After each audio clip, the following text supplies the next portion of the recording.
Ami Ndiaye se prépare.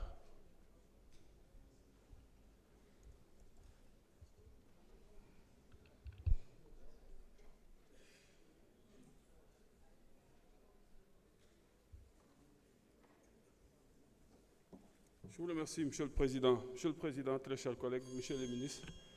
Alors, Monsieur le Ministre, le février bi passé,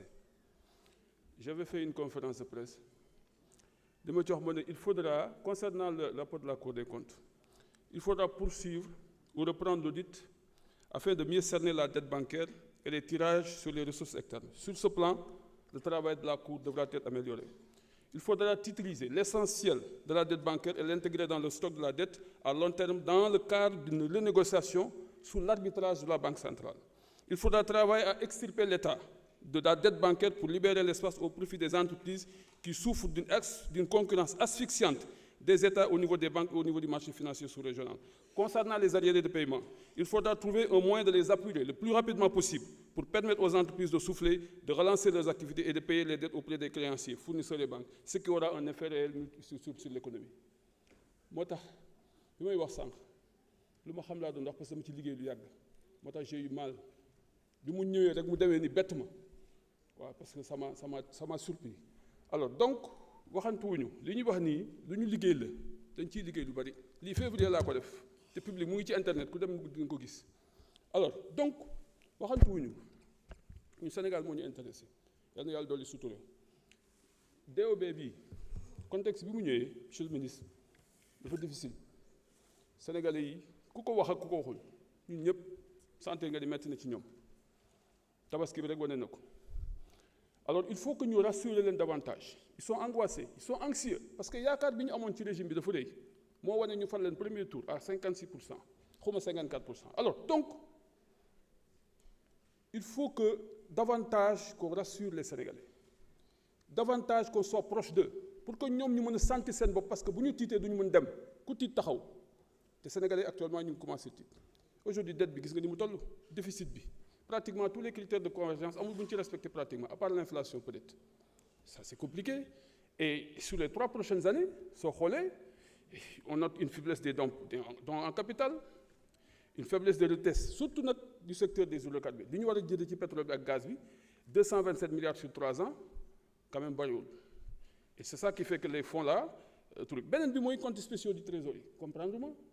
dafa wàññeeku carrément sur les 3 prochaines années. Bon là aussi peut-être on pourra voir la dégradation des dépenses en capital sur ressources internes par rapport aux ressources externes c'est un choix vous en avez parlé tout à l'heure. Alors tout cela pour man lii yëpp def na ñu war a mën a xool encore une fois gën a am sérénité gën a am lucidité gën a am tranquillité d'esprit pour mën a song lii nga xamante ne mooy difficulté pour mën ko daal. Alors c'est ça ma position man Tafsir loolu laa xalaat beneen bi ci topp mooy 3 ans yii li ñu nar a dépenser en termes d'investissement man bëgg naa ngeen bàyyi xel Mbour dëkk la bu stratégique tourisme bi am na fa doole mais Mbour dañ ko yàgg a fàtte ci tali ci assainissement bi fi amoon 2011 laa taxaw fii défendre ko bi ma nekk 11e législature lañ fa jot a def ca la am ba léegi amatul Mbour commune ni mu toll benn quartier la Coose 11 novembre fa la yem. Alors pour man war nañ gën a renforcer dëkk bi beneen bi ci nopp sur le plan de la voirie Mbour amatul espace parce que Malicounda daf ñu ëmb mais il faut mu am ay kilomètres de route loolu monsieur le ministre bàyyi leen ci xel ngeen ñooy ñu 10 wala 15 kilomètres de route au moins ñu mun ko def ci dëkk bi xaw a taxaw pour que permettre touristes yi suñu ñëwee au moins ñu mën circuler ci dëkk bi mais dëkk boo xamante ne amul tali bon c'est compliqué. Alors beneen bi ci topp mooy dans le département de Mbour la route qui vient vers Joal xam nga aujourd'hui ñeen a ngi développé Joal fii ñëw il faut que tali boobu mu ngi dégradé wu te bu continuer dégradé wu baaxul donc il faut que ñu defar ko Sindia Thiès il faut que ñu defar ko. Alors beneen bi nga xamante ne nag mooy route bu stratégique te dama fa jaar ci campagne jaaraat fa parce que sumay maam foofu lañu dëkk ak samay nijaay mooy tali bi jógee Ngaye Mekhe dem ba Pekes dem ba Daaru Muxti boobu metti na loolu su ngeen ko defaree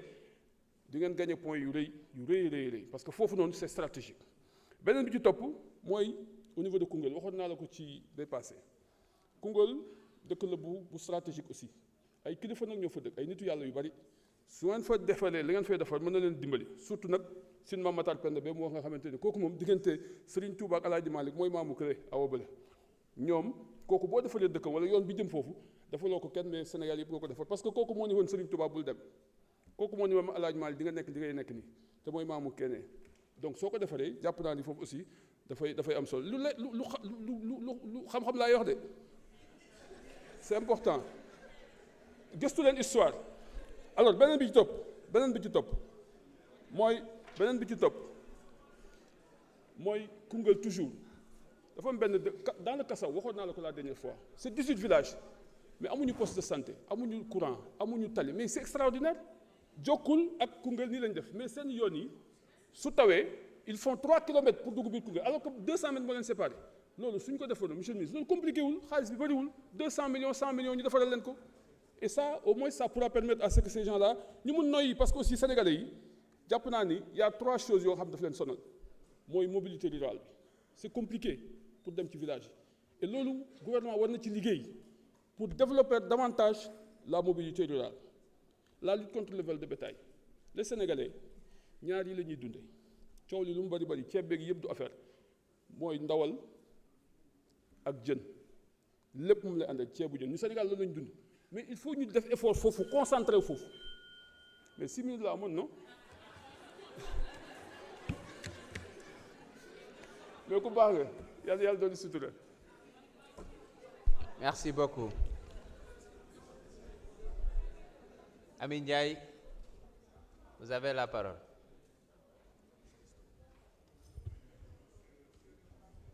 Ibrahima Mbodj se prépare.